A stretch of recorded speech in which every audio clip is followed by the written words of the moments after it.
صبح روز شنبه یکم نوامبر در میدان پرچم دولتی تاجیکستان در ناحیه واسه با اقدام کمیته اجرایی حزب خلقی دموکراتی تاجیکستان و بخش کار با جوانان و ورزش ناحیه با اشتراک کارمندان تشکیلات مؤسسه‌های ناحیه مشق دستجمعانه پاگوهیروزی برگزار گردید. اقدام مذکور در حاشیه تجلیل جشن 31مین سالگرد روز قبول کنستیتوسیای جمهوری تاجیکستان راه اندازی کرده شد.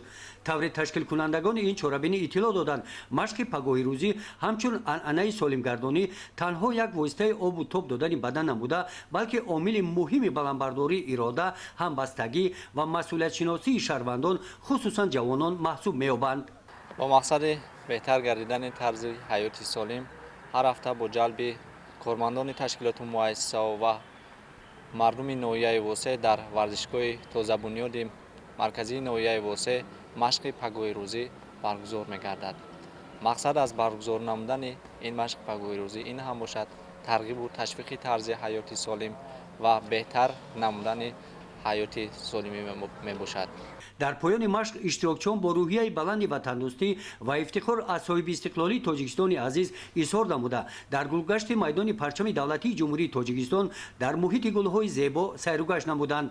یادآور می‌شویم که میدان پرچم دولتی تاجیکستان در ناحیه واسه در دایره سفر کاری پرزیدنت جمهوری تاجیکستان محترم امامعلی رحمان روز 22 اکتبر مورد استفاده قرار گرفت.